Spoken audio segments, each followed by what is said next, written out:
Hello दोस्तों, welcome to my channel. आज हम एक बहुत ही ज़रूरी सवाल पर बात करेंगे। आखिर आपका माहौल यानी आपका एनवायरनमेंट आपकी आदतों को कैसे शेप करता है। चलिए इसके पीछे का साइंस समझते हैं। एक बात बताइए, क्या आपने कभी गौर किया है कि कुछ चीजें हम बिना ज्यादा सोचे समझे ही करने लगते हैं, सिर्फ इसलिए क्योंकि हमारे आसपास वैसा ही हो रहा होता है। इसको एक एग्जाम्पल से समझते हैं। मान लीजिए आपका घर एक जिम के ठीक पास है, तो कितना नेचुरल लगता है ना वर्कआउट करने जाना।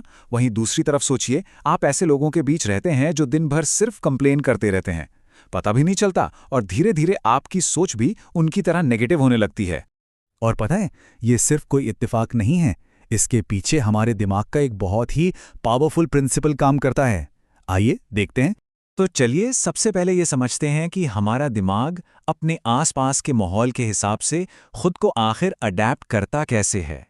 देखिए, हमारे ब्रेन का एक फंडामेंटल रूल है एडेप्टेशन, यानी अनुकूलन। हमारा दिमाग अपने एनवायरनमेंट के हिसाब से खुद को एडजस्ट कर लेता है। जो चीज़ें हम रोज़ देखते हैं, सुनते हैं या महसूस करते हैं, वो ही बहुत धीरे धीरे हमारी ऑटोमेटिक हैबिट्स बन जाती हैं। इसका मतलब क्या हुआ? मतलब ये कि अगर आपका एनवायरनमेंट डिसिप्लिन्ड है तो डिसिप्लिन आपको नॉर्मल लगेगा। अगर एनवायरनमेंट लेजी है तो आलस कंफर्टेबल लगने लगेगा। आपको एहसास भी नहीं होगा और आपका एनवायरनमेंट चुपचाप आपकी आइडेंटिटी बना रहा होगा। और जब हम एनवायरनमेंट की बात करते हैं ना, तो इसका सबसे पावरफुल हिस्सा है लोग। आखिर क्यों हमारे आसपास के लोगों का हम पर इतना गहरा असर पड़ता है? चलिए इसको समझते हैं।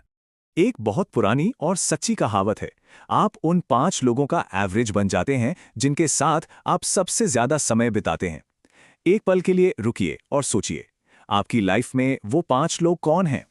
ऐसा इसलिए होता है क्योंकि हमारा दिमाग ना हमेशा कंपेयर करता रहता है। जब आप मोटिवेटेड और हाई थिंकिंग लोगों के बीच रहते हैं, तो आपका दिमाग उन्हें देखता है और कहता है, अगर ये कर सकते हैं तो मैं भी कर सकता हूं। पता है, हाई लेवल लोग आपको सिर्फ इंस्पायर नहीं करते, वो अनजाने में आपके स्टैंडर्ड्स भी बढ़ा देते हैं। और जब स्टैंडर्ड्स बदलते हैं ना, तो हैबिट्स अपने आप बदलने लगती हैं। तो ये बात अब बिल्कुल साफ है, आपका सोशल सर्कल या तो आपको आगे बढ़ाएगा या फिर पीछे खींच लेगा। आइए एक नेगेटिव और एक मोटिवेटेड सर्कल के असर को देखते हैं। एक नेगेटिव सर्कल में लोग क्या करते हैं? वो हर वक्त नेगेटिव बातें करते हैं। वो रिस्क लेने से डरते हैं और ग्रोथ को अवॉइड करते हैं। ऐसे माहौल में रहकर आपका पोटेंशियल भी लिमिट हो जाता है। लेकिन वहीं दूसरी तरफ एक मोटिवेटेड सर्कल, वो आपको बेहतर बनने के लिए पुश करता है। वो आपको चैलेंज करते हैं, आपको एक्सक्यूजेस बनाने से रोकते हैं और सबसे इंपॉर्टेंट, आपको आपके कंफर्ट जोन से बाहर निकालते हैं। उनके साथ रहकर आपकी बातें, आपका रूटीन, आपका लाइफस्टाइल सब कुछ बदल जाता है। तो अब सबसे बड़ा सवाल यह है कि अगर आपका एनवायरनमेंट ठीक नहीं है तो क्या करना चाहिए? जवाब बहुत सिंपल है, अपना माहौल खुद बनाएं। इसके लिए कुछ बहुत ही प्रैक्टिकल स्टेप्स हैं जो आप फॉलो कर सकते हैं। पहला, अपने एनवायरनमेंट को कॉन्शियसली यानी पूरी तरह सोच समझ कर चुनिए। दूसरा, नेगेटिव इन्फ्लुएंसेस को अपनी लाइफ से लिमिट कीजिए। तीसरा, ग्रोथ माइंडसेट वाले लोगों के साथ टाइम स्पेंड कीजिए।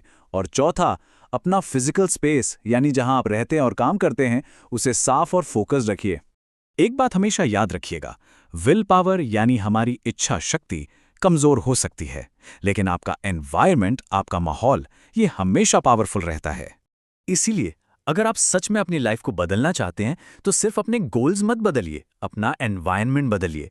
क्योंकि फॉर्मूला बिल्कुल साफ है, सही लोग और सही माहौल मिलकर सही आदतें बनाते हैं, और सही आदतें ही एक सफल जिंदगी की नींव रखती हैं।